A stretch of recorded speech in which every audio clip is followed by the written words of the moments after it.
और चलिए अब खबरें विस्तार से। अलास्का में ट्रंप और पुतिन की मीटिंग में अगर असली बाजीगर कोई निकला है तो वो है पुतिन। पुतिन ने न सिर्फ ट्रंप की रणनीति को ठिकाने लगा दिया, बल्कि अमेरिका की जमीन से दुनिया को दिखा दिया गया है कि रूस यूक्रेन पर अपना कब्जा नहीं छोड़ेगा। पुतिन ने बता दिया है कि यूक्रेन के पूर्वी हिस्से पर वो पूरी तरह से कब्जा कर लेगा। अब तो यहां तक दावा किया जा रहा है कि पुतिन युद्ध को और तेज करने जा रहा है। देखिए रिपोर्ट।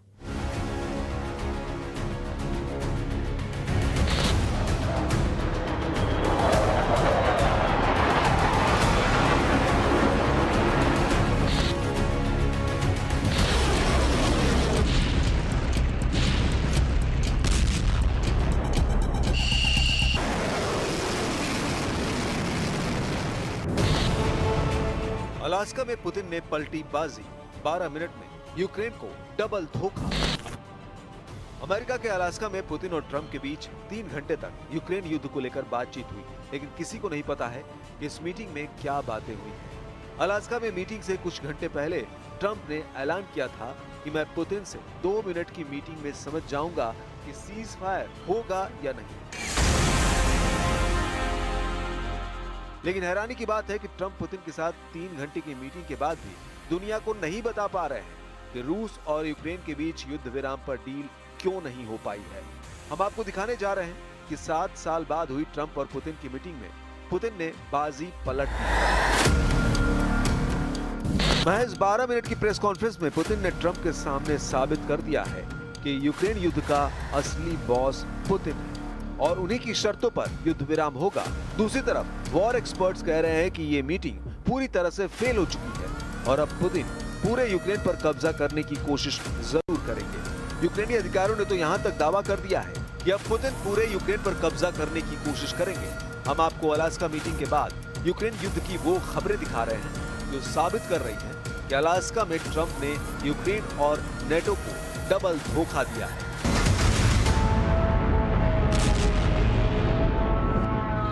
3 घंटे की पुतिन ट्रंप मीटिंग, अब वॉशिंगटन में जेलेंस्की का सरेंडर। पूरी दुनिया ये देखने को बेताब थी कि जब राष्ट्रपति ट्रंप राष्ट्रपति पुतिन से अलास्का में मिलेंगे तो यूक्रेन युद्ध पर क्या डील निकलकर सामने आएगी। लेकिन हैरानी की बात तो यह है कि इस मीटिंग में न तो कोई डील हुई और न सीज फायर पर बात बनी। वॉर एक्सपर्ट्स का साफ कहना है कि आज की तारीख में रूसी सेना यूक्रेन के काफी बड़े इलाके पर कब्जा कर चुकी है। इस वजह से यूक्रेन, यूरोप, नेटो और अमेरिका पुतिन पर दबाव नहीं बना पाए हैं। शुरू में दावे किए जा रहे थे कि ट्रंप पुतिन पर भारी साबित होंगे, लेकिन पुतिन ने दिखा दिया कि डोनाल्ड ट्रंप भले ही दूसरे देशों को धमकाकर अपना दबाव बना लेते हैं, लेकिन पुतिन को दबाना ट्रंप के बस की बात नहीं है। यही वजह है कि जैसे ही मीटिंग खत्म हुई, रूसी सेना ने यूक्रेन पर हमले बेहद तेज कर दिए। खबर तो ये भी है कि जेलेंस्की इस मीटिंग के नतीजों से बुरी तरह से घबरा गए हैं। यूक्रेनी अधिकारियों और नेताओं ने तो डंके की चोट पर कह दिया है कि रूस अमेरिका की मीटिंग पूरी तरह से फेल हो चुकी है और इस मीटिंग की वजह से पुतिन अब ट्रंप पर भारी साबित हुए हैं। यूक्रेनी संसद की विदेश मामलों की समिति के अध्यक्ष ओलेक्सांद्र मेरेज़्को ने द न्यूयॉर्क टाइम्स को बताया कि ट्रंप और पुतिन के बीच शिखर सम्मेलन से रूस और यूक्रेन के बीच कोई शांति समझौता नहीं हुआ और पुतिन ने ट्रंप का इस्तेमाल ये दिखाने के लिए किया है कि वो अलग थलग नहीं है। मेरेज़्को ने आगे कहा कि पुतिन, जिन पर अंतर्राष्ट्रीय आपराधिक न्यायालय ने युद्ध अपराधों का आरोप लगाया है, सूचना युद्ध जीत गए हैं। यूक्रेनी अधिकारी ने कहा कि पुतिन ने एंकरेज स्थित जॉइंट बेस एल्वेंडोर्फ रिचर्डसन में शिखर सम्मेलन के बाद ट्रंप के साथ संयुक्त भाषण में अपने विचारों को दोहराया और कहा, मुझे कोई बदलाव नहीं दिख रहा है। ट्रंप पुतिन में 3 घंटे क्या बातचीत हुई, इसकी जानकारी नहीं दी गई है। 12 मिनट चली प्रेस कॉन्फ्रेंस में दोनों नेताओं ने किसी पत्रकार के सवाल का जवाब नहीं दिया। ट्रंप ने कहा कि बैठक सकारात्मक रही, लेकिन अभी कोई अंतिम समझौता नहीं हुआ। पुतिन ने कहा कि यूक्रेन युद्ध खत्म करने के लिए उसकी असल वजह को खत्म करना जरूरी। पुतिन ने कहा कि अगर 2022 में ट्रंप राष्ट्रपति होते तो यूक्रेन युद्ध नहीं होता। इधर अमेरिका के राष्ट्रपति डोनाल्ड ट्रंप ने हार नहीं मानी है। अलास्का में रूसी राष्ट्रपति व्लादिमीर पुतिन के साथ यूक्रेन युद्ध को लेकर किसी तरह का समाधान नहीं निकलने के बाद ट्रंप ने कहा कि वो 18 अगस्त को जेलेंस्की से मिलेंगे। जेलेंस्की यूक्रेन के राष्ट्रपति हैं। ट्रंप से उनकी बातचीत वॉशिंगटन में होगी। इससे ये संकेत निकलता है कि ट्रंप किसी कीमत पर रूस और यूक्रेन युद्ध बंद कराना चाहते हैं, लेकिन लगता है पुतिन को जरा भी जल्दी नहीं है, क्योंकि रूस पहले से ही यूक्रेन के बड़े हिस्से पर कब्जा कर चुका है और अब पूरे पूर्वी यूक्रेन पर कब्जा करना चाहता है। जरा देखिए अभी तक रूस ने यूक्रेन पर कहां-कहां कब्जा कर लिया है।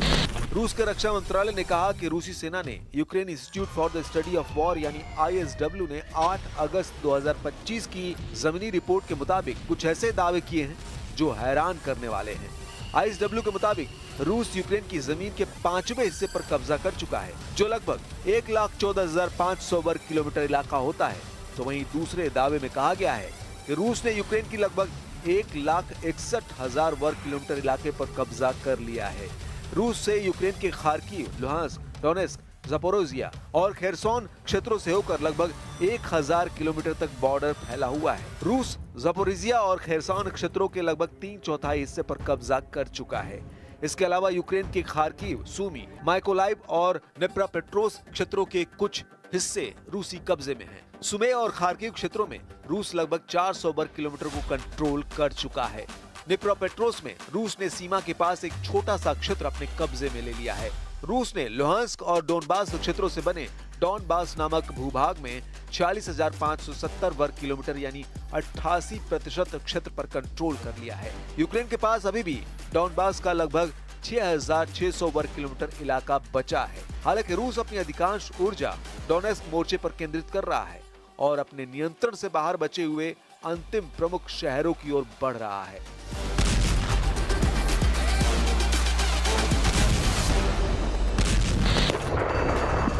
लेकिन अब आप ट्रंप का डबल गेम देखिए। एक तरफ युद्ध विराम को लेकर ट्रंप पुतिन के साथ मीटिंग करते हैं, तो वहीं दूसरी तरफ रूस को हराने के लिए ट्रंप ने नेटो के पैसों को यूक्रेन में झोंकना शुरू कर दिया है। नेटो के सदस्य देश नीदरलैंड ने भी यूक्रेन जंग में करोड़ों डॉलर फूंकना शुरू कर दिया है।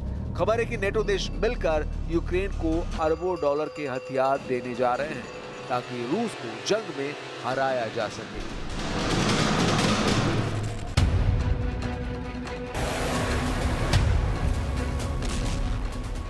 फिलहाल नेटो के सदस्य देशों में से एक नीदरलैंड ने यूक्रेन के लिए अमेरिकी हथियार खरीदने के लिए 500 मिलियन यूरो यानी लगभग 4,500 करोड़ रुपए देगा।